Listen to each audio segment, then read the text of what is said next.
It's the OCG Fam Show. When you prune your plants, does it make them hungrier?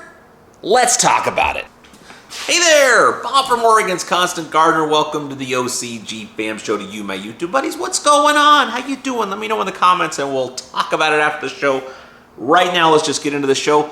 I got a clip for you. I don't know if you'll find it interesting or not, but I did. I was talking with Scott and we were talking about pruning plants. It was a question someone said, if I prune my plants and stuff, it seems like they get real hungry. And yeah, they do. And we talked a little bit about that, but we also talked a little bit about building momentum with feeding your plants, and also what happens if you go too hard and you got to cut them back, and how that's not the greatest thing. I don't know. I think it's a good clip. I think you'll like it. So watch it, and I'll talk to you after.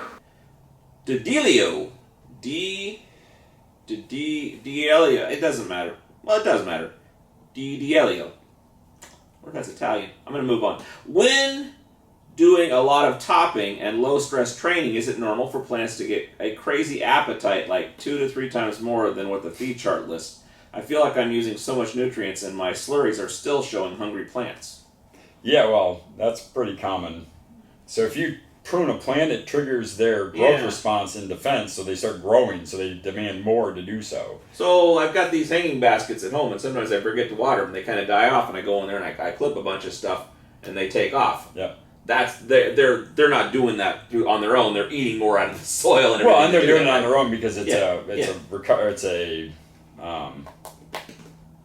a survival response. Yeah. You know, but they're trying to get more nutrients to build that out of the thing, so they are going to get hungrier. Yeah. When you if they start that. absorbing more, then they're going to need more. Uh-huh. But yeah, now pruning, and I mean across the board, root pruning and top pruning, like bonsai work. Yeah. The way you get new growth and get to shaping a bonsai tree, you pull it out, you cut the same amount of roots off as you do the top, and it stimulates a ton of growth. Yeah. And so when you see these guys doing these heavy LST trainings, low stress training, it's amazing to watch their ability to feed during that time, because the plant is stressed and they're being tortured and being pruned, so their first response is we have to live, and they just keep growing, putting out new shoots. To do all that, you have to be balancing their food cycle.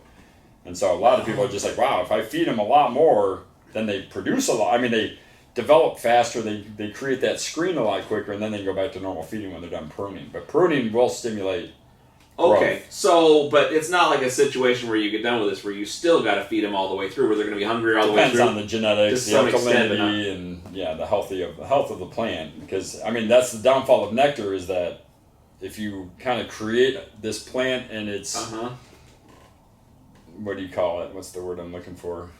Well, it's healthy and voracious and it wants to eat. It's like the metabolism, right? You create ramped up its metabolism, and so now it has like to. You and I. I mean, if we had to go running right now, we'd be screwed. Yeah.